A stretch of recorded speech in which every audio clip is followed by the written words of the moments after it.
falou já, vai falar depois, mas se tiver dentro dos critérios de elegibilidade, se essa paciente usar a pílula 2, 3 meses, ela já baixa o hiperandrogenismo. Tá certo?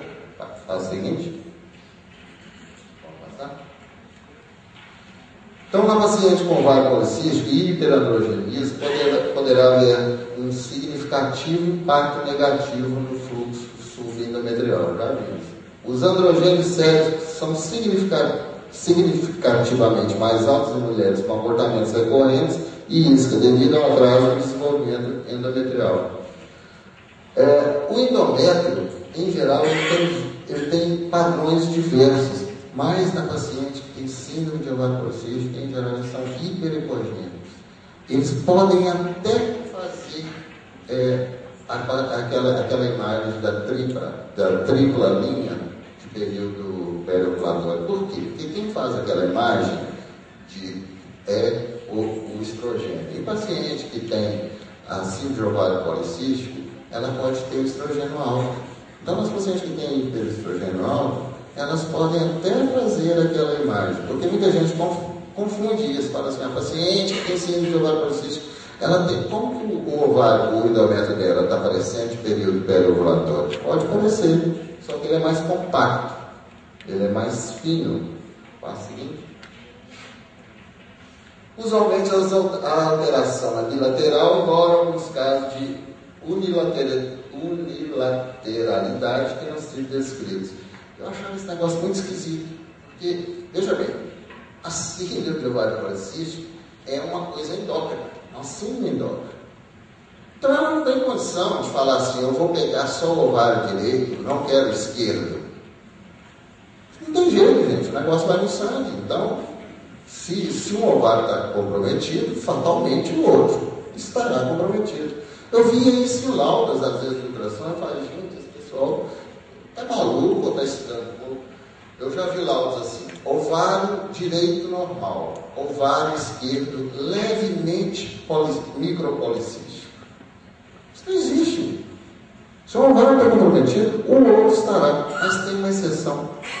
Se esse ovário foi operado, se um dos ovários foi operado, ele pode ter pós-processo cicatricial, embora, se você for fazer estudo histológico, ele tenha a imagem, ele tenha as características histológicas de micropolicístico, no ultrassom pode parecer que não é. Porque o ovário que já tirou endometrioma, ou que já tirou cisto, ele pode não parecer. Então, essa é a exceção, que um ovário parecer que é policístico ou não. Só nesse caso. Se não for o ovário operado, não tem jeito de um ser e o outro não ser. Obviamente, como nós já falamos, que é o grande erro que a gente sempre fala, né? Às vezes a paciente tem ovário policístico, não ovula.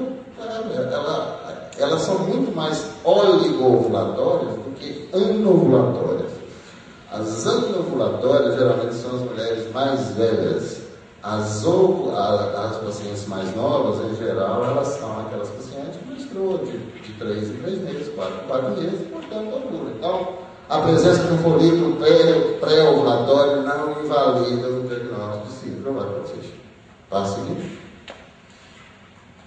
O aspecto ecográfico de ovário policístico não confere automaticamente o diagnóstico de síndrome de ovário policístico. Falei isso 200 vezes. Algumas mulheres, porque isso não incomoda para caramba, algumas mulheres com hiperandrogenismo funcional não apresentam o aspecto ovário policístico ultrassom. Claro, eu posso ter uma paciente que ela tem a questão de hiperandrogenismo idiopático, né? Ou mesmo genético.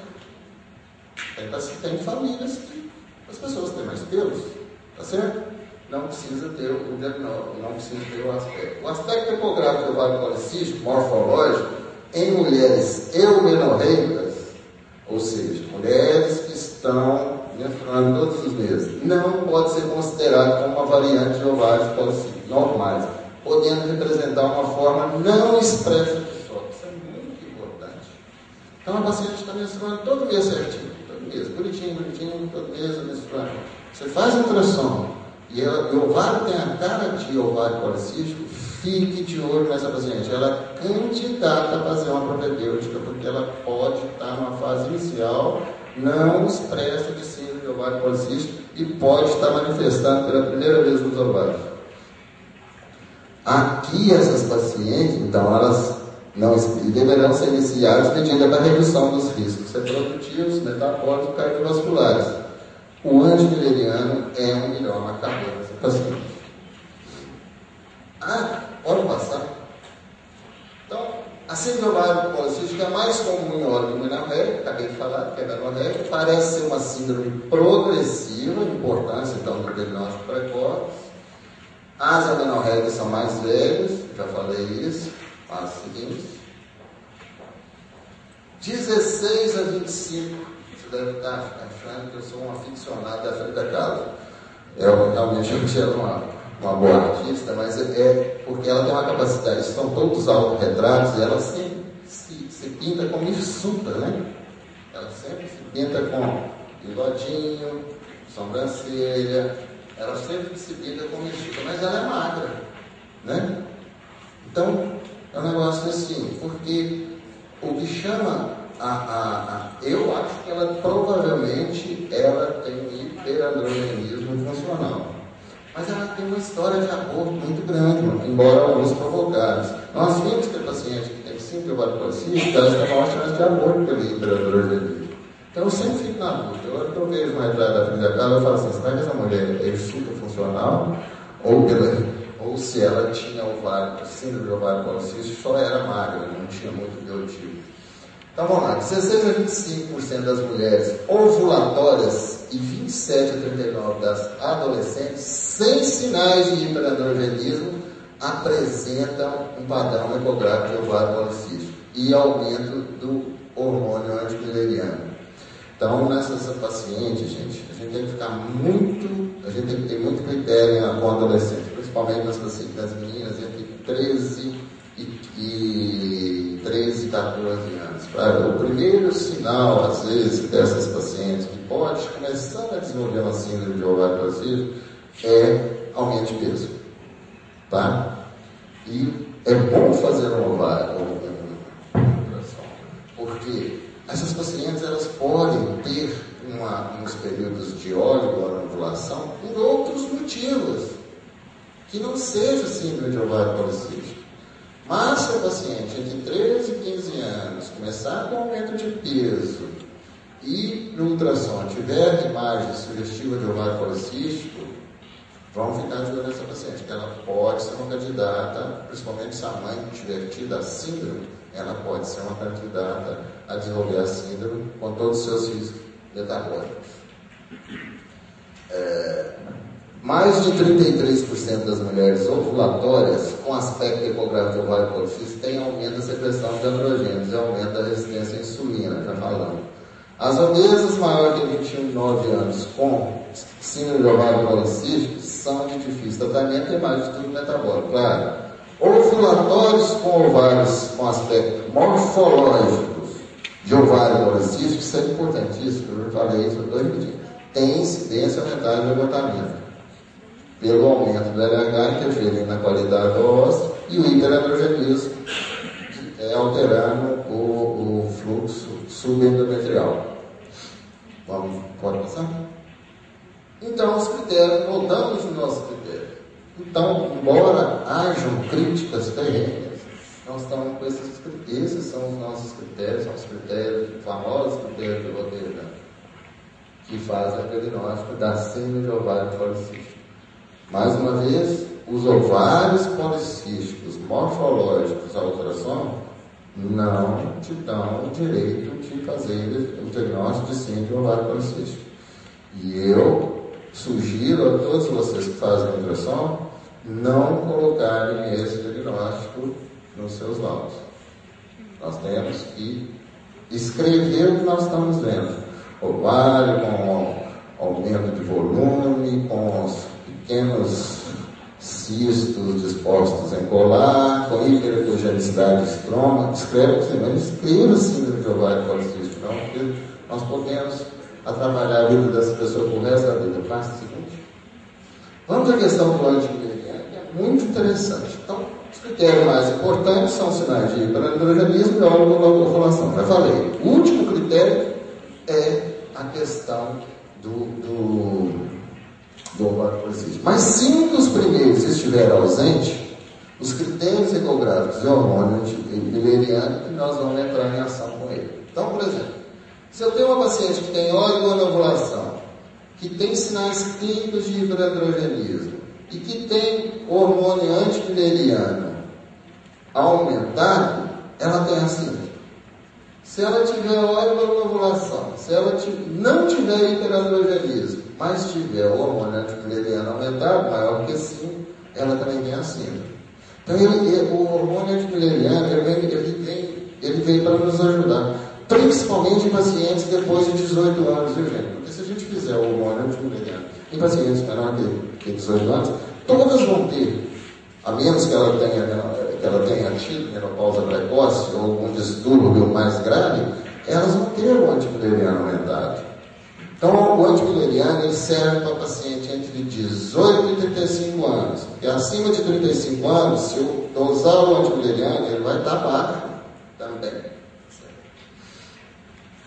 Se a paciente é uma menorética, não tem sinal de hiperandrogenismo, mas tem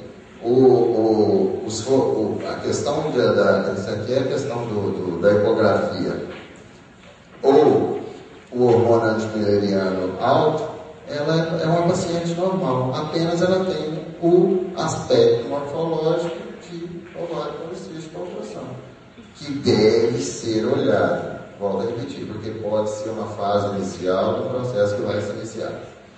Se a paciente tem ovulação, não tem sinal de hiperandrogenismo e não tem nem a característica de ovário policístico, nem o antimileriano aumentado, ela tem uma ovulação por outro motivo. Vamos procurar outra causa. Não é ovário policístico.